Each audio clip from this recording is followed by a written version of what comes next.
I would like to share with you something about the B2C sale that I think that it can help you a lot, and especially when you're working for OTE people, it's also very important that you can do the audit with them because most of the time we didn't focus on audit about the sale performance.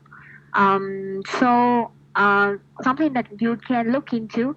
I haven't finalized the material yet, but this is something that from my own material that I'm gonna tell you, so you can learn from it also.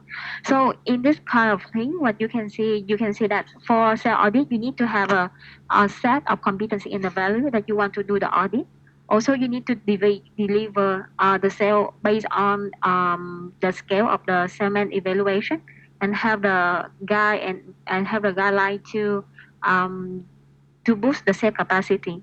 So how is it gonna look like in the cell? You're gonna have a set of competency and value. You're gonna have the evaluation scale, and you're gonna have a plan to boost the sales funnel. For the competency and value, how is it look like? It's gonna look like you need to understand about the sit down and work on the competency that B2C oGE cell need, and also in the evaluation scale, you're gonna divide your scale capacity and scale people into different level, and from that kind of understanding and audit, you can have a plan to boost the sale performance and boost the whole funnel. So after a time of working in OTV, so I come up with some kind of competency that I think is very important for OTV sale. But I think for OGE context, you can do another thing, but based on how I did it. So how I can come up with this part is first I need to talk to the salesmen that have the highest performance in the summer and in the winter. So when I talk to them, I understand about what usually the competency that help them to perform the best. And also I talk with the people that cannot perform in the last summer or in the last winter. And then I ask about what is the competency or what is something that make you cannot perform. And then they can tell me a lot of things. And also when I compare between the best salmon and also the salmon that cannot perform in the last week, I can define which is the basic and the common competency that have one cell people can perform the best in that product significantly. So from that part, I define that they need to have an organizational product and process understanding, communication skill, influencing and negotiation skill, customer centricity and resilience, which are very important for B2C sales because we're gonna talk to a lot of customer and a lot of lead in a week that we need resilience. And also other competency is gonna be asking skill, listening, questioning, critical thinking, and preparation. Like they need to know about how they can take the research in advance and they prepare well for all of the talk about with the customer. So when I come up with this kind of competency, what I need to do next is I need to define that what gonna be the behavior of each competency. So based on this part, I need to have a list of key behavior because this is the behavior that how to say you cannot get it from any kind of song. It just you can get the behavior from your own experience. Like for example, if a cell member that can communicate well, then what is the behavior that this person usually have? Or you can base on the competency value model, and then based on that, you can define what is the behavior that is necessary for your salmon. Um, yeah, and when you define on this part, you also need to define so the what is the gap between the newbie in cell and the master in cell. So for example, in the newbie in the communication, they can just communicate in they can just finish two checklists. But for the one that master in cell, when you talk to them and you talk to them, you can see that they actually have the behavior of keep appropriate stakeholder in matching process informed, for example, or something else. So based on that, you can have the difference between the good and the bad one. And how you're gonna do the audit is after you have a list of competency and also behavior. you need to teach for your LCVB, and I suggest that you can have one ESD cell to help you to do the audit. So in this audit, you can make it happen every month, and you can set the meeting for your member. No, for all of the member in the cell team to come to the audit. So it look like one interview in 1 hour and a half maybe, and then in this 1 hour and a half, you can create.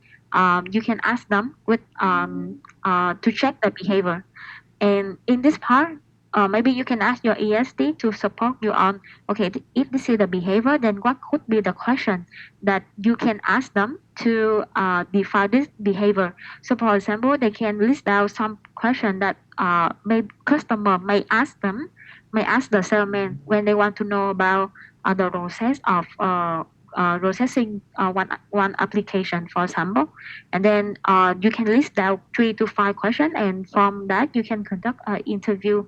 So and then write down all of the evidence, and also what is the thing that this salesman already taught in the auditing note.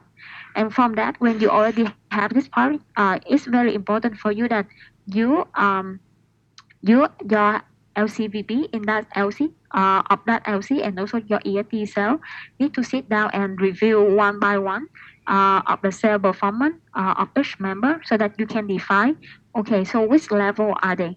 Um, so here, this is something that I can suggest you to working on. So you need to define and divide the cell level of the people into 3 or 4, depend on what do you want to do. But usually, we divide by 3, and based on this part, we can divide the number of criteria. So, for example, for the newbie, they need to the number of performance in one summer peak is only 2 to 5 approval, and this is the average of newbie in your entity, for example. And then senior part gonna be the average number that's or that you can take the number from the average sale performance in the whole entity to be in the senior scale. Also, you can look into the GCB of one of best segment in the entity, and from that you can define which is the maximum capacity that one people can perform in summer peak or in winter peak, and this number gonna be different between winter and summer peak.